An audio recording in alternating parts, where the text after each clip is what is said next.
I'm so excited to be here, and today I will be sharing you a little bit of the insights of the future of robotics and artificial intelligence. So some of you might be familiar with the company that I started. The name is Robotics. If I could get my slides on, that would be perfect, because in a moment I'll show you what it is like. We'll just continue with the slides up there. We'll have my beautiful face in front of it, no worries. Anyways, my name is Julian Jagtenberg. I'm a roboticist at heart, and you might be wondering why a person like me is hugging a robot, right? What is this thing that he is hugging? Well, I can tell you that we have created a robot that people go to bed with. Sounds crazy, huh? But I will be the guy doing it, so... Some people, when they hear of going to bed with a robot, they think of the following image, right? But disclaimer, we're not creating a sex robot, okay? We're not. We're helping people sleep. It's a serious issue. And my story starts as a little boy, like everyone, right? I wanted to become this guy, Gary Gearloose, an inventor that invents crazy ideas that could potentially change the world. And I've been building robots since a little kid, made from wood or Lego, and I was very happy to be accepted in the University of Technology Delft, where I graduated in the Robotics Institute with a background in industrial design engineering and mechanical engineering.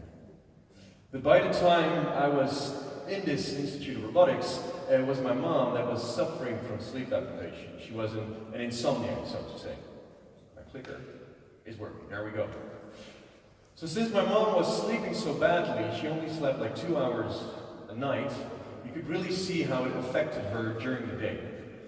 Right? She felt drowsy, she became sick, she didn't feel well. And the impact of not sleeping well is insane. I mean, I'm sure lots of you, and actually probably 1 out of 5, didn't wake up energized. They needed coffee to wake up, which means you were sleep deprived. And sleep deprivation, if you slept badly this night, it has a direct impact on your immune system. It doubles your chance of cancer if you do not sleep well frequently. It doubles your chance of getting Alzheimer's. People get fatter. And even more people are being killed by driving drowsy than by drinking under influence. Imagine that. It doesn't just kill the people behind the wheel, it kills innocent people as well. So we are in a global sleep crisis, and I think we can state that the shorter you sleep, the shorter you live. We need to take sleep more seriously. Look at Elon Musk. He's making insane decisions with just 2 hours of sleep. This should be forbidden, in my opinion. And now these people take pills to fall asleep, right? Addictive and harmful. But I wanted to create something for my mom, a robot, to help her out. So, here we go. The robot itself is a Somnux sleep robot. It's a physical device, and I'm happy to demo it to you after my talk. It helps you fall asleep faster and sleep longer. And it does so by regulating your breathing and playing audio at the right time in your sleep cycle. So it can analyze your sleep, see when you are awake, see when you are asleep, and then based upon that actively do something to get you to sleep. So we have iPhones, right, tracking sleep, we have Apple Watches tracking sleep, but we want to make the next step, and that's what makes it a robot, to based upon data, help you in real time. So what it does, it guides your breath through the physical sensation of breathing, which regulates your own breath to 6 breaths per minute. It's proven to reduce stress. It can play, there we go, sounds to deepen your sleep at the right times in your sleep cycle. And there's an application that comes with it to tailor it to your needs. So we brought this to market, and we're seeing the effects of, are people accepting robots in their bed, right? Is it something that we should allow, or is it something we should think about? Does it replace our partner? I don't know. These are ethical questions we need to ask ourselves. And we're also looking into this tailored presence robotics, right? So we're doing studies with elderly now, where you can implement, for example, the voice and the breath of someone they lost in the past.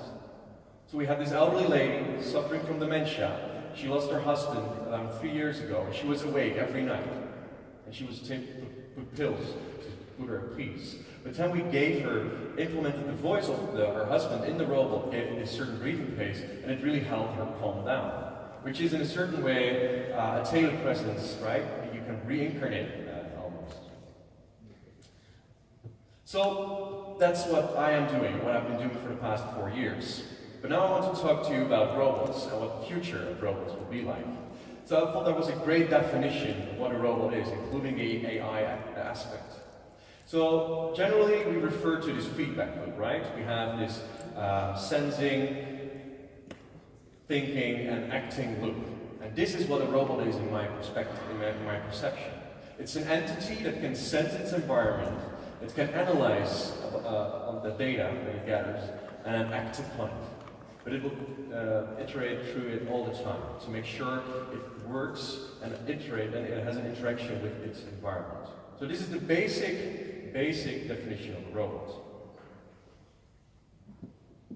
So this is officially the oldest robot on Earth. It's the Silver Swan. And they say it's a robot, but it's actually not, because what it's just doing the same thing over and over again. There is no input, right? It's a beautiful thing. It's 300 years old. It's magnificent that they were able to build this. But there is no input. It doesn't sense its environment. It's just acting, right? There's mechanics going up and down and up and down. So this is no robot. So what about this one? Is this a robot, based upon this definition? A drone? Well, in case that a human is in the loop, right, controlling it with an RC controller, it's no robot. But nowadays, DJI is doing crazy things with AI to make it autonomous, to make it sense its environment. It can even avoid trees and obstacles on its own, without a human in the loop, which makes it a robot. Is this a robot? Yes. I think so. I hope we can hack it. So, there we go. In my opinion, and my vision on robotics, and this might sound crazy to you, it's more like philosophy, is that robots are actually like animals. Right? Because they respond to their environment just like animals. They can sense, they can analyze it, they act upon it. And in my vision, where we used to be monkeys, we became humans, and now we are in this phase where we start to embrace robots, take them by hand and guide them on our ways. And in 5 years, they will be equals. Right? But in 10 years, in my philosophy, they might be taking us over. And why they are animals, I will prove to you. Because, there we go. In the early days, there was chemical thinking, right? Bacteria that sold our bonds. There were atoms, they worked together, and then their animals existed out of it. And then the animals came, which made electrochemical thinking. So it wasn't just the chemicals anymore. People got muscles, which are, their muscles work by electropulses. But now, the next step is electronic thinking. So we get rid of the chemical thing, and we substitute it by the electronics. So what are these electronic thinking beings? Well, in my opinion, it really is a new species, right? Just like we have the humans, the Homo sapiens, we will have electroids. There we go. So it's really something that we need to take into account, because it will be of an immense impact on our daily lives. So, these electroids are faster because they have an electronic nervous system. They're printed circuit boards. They are stronger because they have electronic muscles. And they are even telepathic, right? They can have radio contact with one another. So they will be superior to any animal on Earth. And they already start to exist today. You can see some more. What's the difference between this dog and this dog? I can barely see it. And there were studies conducted on this, and they found that if you would torture this robot right here, and you would see an image of it, it would be just as brutal as seeing a dog being tortured. So apparently there is something going on with us, that we have an emotional value, and we already start to perceive machines as animals, as living beings. So, you often hear this question, right? Are robots the cure, or are they a disaster? Because they either take our jobs or they harm us. Like this one, the Terminator, he's about to kill humanity. That's what we hear in the news, what media is all about, Transformers, all these movies, robots are bad. And luckily a year ago, a movie came out that was about good robots. Baymax. I love him. He's a giant marshmallow, right? You can hug him. So it's either this or the Terminator. I prefer this one, and that's why I started my company, to create a nursing robot like this. So, to give you an insight why I think that robots change jobs for the better, I think this is a very good one. So this is an elderly lady. Let's name her Sarah, right? And Sarah needs to be washed, she needs to go to the toilet, she needs to be fed, and she needs to have her medicine. Right? And this is all being done. But she also needs love, she needs conversations, she needs empathy. someone to take care of her. But the nurses at the moment are only doing this, right? They are helping them wash, they're helping them go to the toilet, but there is no time to give them love, to give them attention. It's just not there. That's why so many elderly people are lonely and are actually dying faster because they're lonely. The effects of feeling lonely is maybe one of the worst illnesses there are. So what the robots could do, and this is what I think we should be really, really happy about them, is that they can become the substitute of this part. So the robots can take care of repetitive tasks, such as washing, bringing it to the toilet, giving them the medicine at the right times. They might even do it better than a human. And then the human is superior in giving the love to this person, right? So robots change jobs for the better. So it's an additive, it's not a substitute. And we must adjust, because in my opinion, the electroids are coming. And if we do not take action, if we do not take this into account in your company today, I say they probably will be ruling us in a couple of years. So just a couple of examples of robots that we see. So this is the example that I showed you that a robot is being bullied, right? And apparently there was a study of people measuring their stress levels. And the stress levels of watching this video of these animals being bullied were just as high as an actual human being. So that proves that there is emotional value and that we really start to perceive them as equals already. So they will be with our kids, entertaining them. This is already happening today. They will be replacing our pets one day. There are soft robots like this one that I really think will be the future, because where robots used to be mechanical, dangerous beings, the soft tissue can make it possible to touch them, to interact with them, and imagine the possibilities in the healthcare industry by these soft robotics. Here's another one. They can have touch fruit without damaging it. This is my favorite, the one that will cook for you. You need to wait on it for a couple of years, but it will be there in a couple of years. You might have seen this one, a Boston Dynamic, jumping all over the place like a free runner. It's insane. They become almost human, and this is already available today. This is one of NASA that can adjust its size to maneuver on the moon. I mean, look at how more advanced they are than all the animals and humans that we have seen so far. And this one is that I am more in the field of is this soft and more cute feature that it offers. It's not just a product, it offers emotional value as well. And that will be a key differentiator for a lot of products out there. It's not about tech anymore, guys. It's about the emotion and the perception of someone perceiving your product. So these are the soft robots that I was referring to. I will skip the movie for now, hence the time. And I'd like to talk to you about the artificial intelligence, right? So we were talking about the sensing its environment with sensors. I was talking about analyzing the data that comes in, and then acting upon it. And I would say that the analyzing part really is where the artificial intelligence comes in. That's where the brains of the robot are located. And Sophia is a very well-known visualization of it, and I just heard that she will be attending in the next edition, so that's really cool. And this is a very famous example.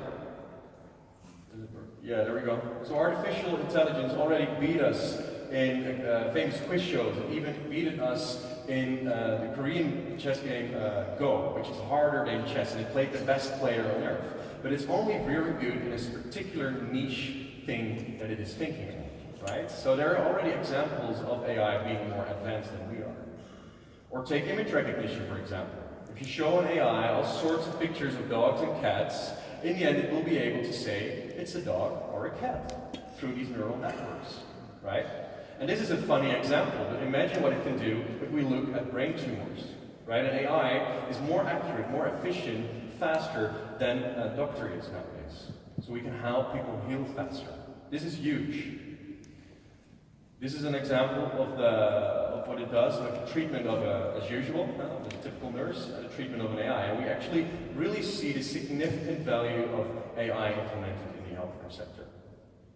Imagine the ambulance going to your door, and you feel fine. You ask, why are you knocking at my door? And the nurse says, well, you are about to have a heart attack in 2 minutes. You're like, whoa. But they were able to do so through an AI and your Fitbit data to predict you're about to have an heart attack, and they will be there preventative, right? So not after you had the heart attack, but before. This will all be possible. And this was also mentioned before, but we're not too close to the singularity. We're almost at the level of the brain of a mouse.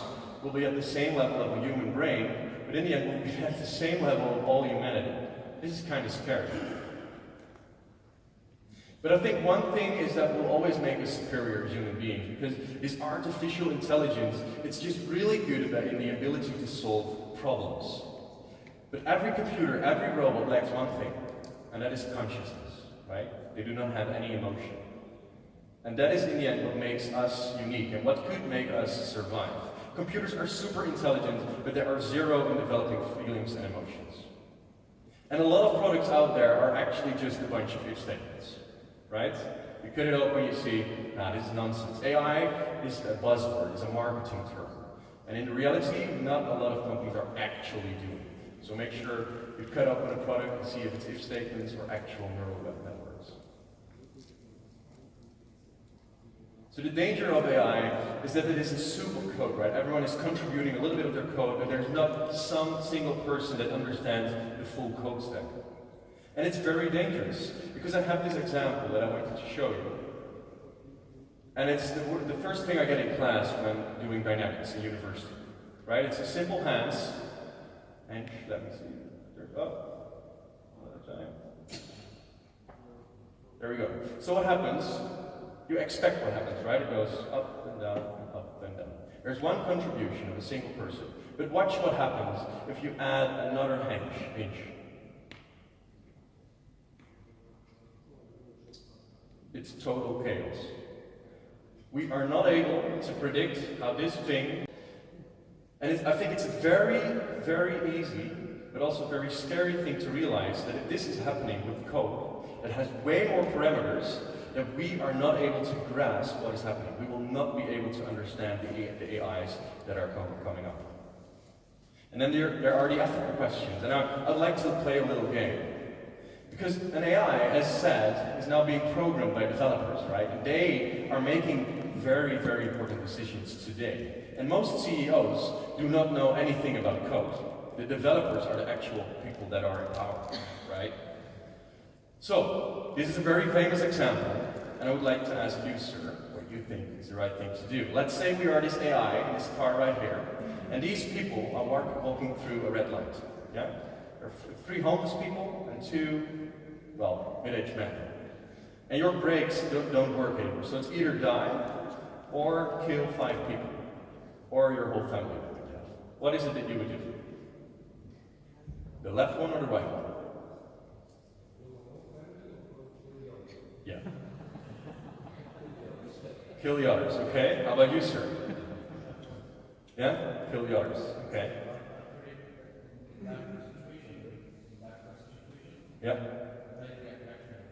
Sure. Okay. Yeah? But imagine that as a programmer, you need to make this decision, right? Okay, another example. You either kill 2 cats or an elderly couple. The cats, right? But why? What would you choose? The cats. Yeah? Okay. See, so these are very interesting questions to ask, and everyone has a different opinion, and this is where culture comes in as well. And you get to set your parameters in a certain way how your AI is behaving. Scary, huh? So let humans do what they do well, and let machines do what they do well. In the end, we may maximize the potential of both. And I would like to give you one key takeaway, and this is how I want to end my keynote. It's by Peter Hansen, and I think it's great. Because there's a lot of companies here today that are interested in AI, which is a great thing to do. And on this visual that we see here, on this axis you can see the time, attention, budget, and talent. And most of that is spent on today. Today is the 500 emails that come in. It's the phone calls you get. But most of the time in your company is spent on those things. But the value they add to your company or to the world is very limited. A much lower percentage of companies is working on tomorrow. Tomorrow is the budgets of 2019, right? That in the end probably do not work after all. And then there's only a tiny, tiny percent of our time, budget and talent, that is spent on the day after tomorrow. And the day after tomorrow are the business models, it's the technology that we didn't know about yet and that we're trying to explore. And that is where the actual long-term value is being spent. Yeah? So this is the ideal situation that you want to implement in your company. But there's one mistake in this visual. And it's because most of the time, it's this situation, right? 93% of our time we spend on the emails we get, the phone calls we get. 7% on the budget of 2019, but no one in the company is actively looking for the solution of the day after tomorrow. 0%. Because why? There's a big chunk that says the shit of yesterday, which is all the stuff and all the problems of the last couple of months that we've been working on, and it actually, there's no value at all. It's actually negative value, but it prevents us from spending our time on the business models of tomorrow. So make sure that you have this percentage-wise deviate in your company. There we go. And most of the time what you see, because of this, right, this idea of spending your time in the day after tomorrow, you have this one guy on top, and I call him the chief idea killer. Make sure, be aware that you are not a company like this, right? You shouldn't be like that. So the key takeaways for my keynote are, robots are animals, the electroids are coming, and prepare for their arrival. It is inevitable. And the responsibility is with us, because as I told you, there are ethical questions that we need to ask ourselves, and if we do not do it, we are the ones that have the time, that have the resources to bother about these things. There are tons of people that are not able to think about it. And we are able to make a change. So I think it's a great thing that you are all here and be interested in the 10% after the day after tomorrow. I'd like to thank you very much for your attention. If you want your slides, you can send me an email and I'm happy to send them. And please have a look at the robot that I brought with me to give it a try yourself. Thank you so much.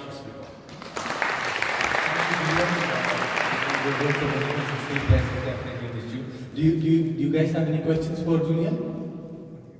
Any questions?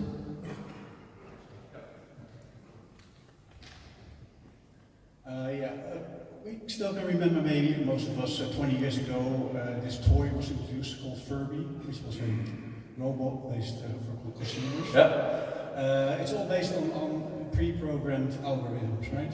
It just behaves in a way the developer has intended to do. Mm-hmm. When will we arrive at a stage where the machines will start learning themselves and start gathering new information and make decisions themselves instead of based on logic? Yeah, so that's the classic example of the if statement, right?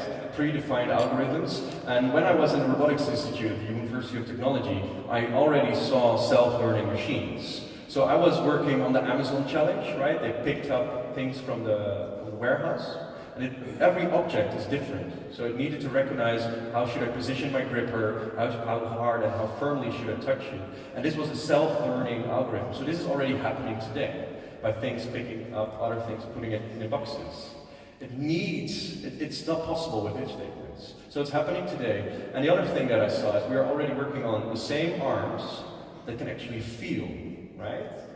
So they will have a human skin that will be able to sense touch. And also make sure that that is interacting and learning to make it more efficient. So it's already happening today and it will be more and more efficient over time. Yeah.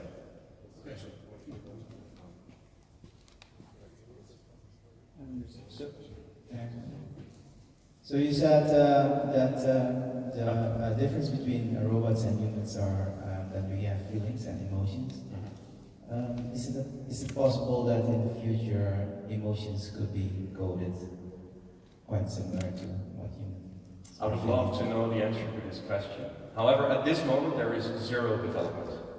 So I feel like AI will be way ahead of us, and by that time we're not able to program the emotions. I think a lot of resources should be allocated not only on AI, but on the emotional intelligence as well. Because at this moment there's no example of a computer having feelings, rather than if statements saying if I touch you I get angry. But it's not real. So yeah, this is really something that I don't believe will become a big thing, and which will make us humans unique and differentiate ourselves. So rather than teaching our kids how to code, we should teach our kids how to paint. Because coding, computers can do great, but it's the creativity that a computer doesn't have, right? So we need to also refocus our education and all of it to make sure that the unique selling point of us as humans is more emphasized on in our education and growing up. Yeah. Okay, thank you.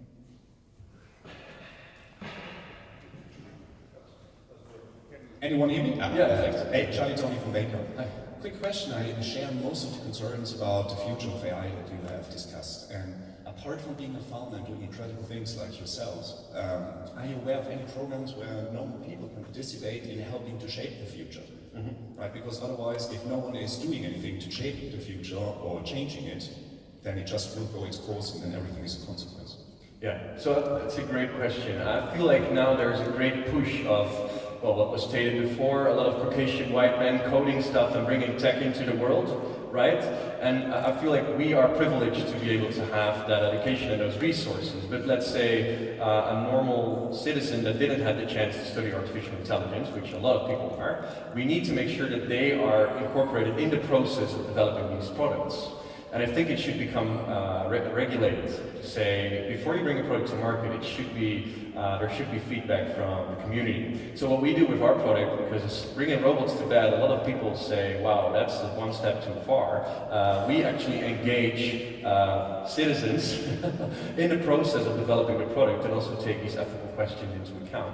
But it's very hard. I would say we would start an ethical community or something that would be very, very strict on what is allowed and what is not allowed, because otherwise there's a blue ocean and most governments or people do not know what we're doing and we will be ruling, and bad people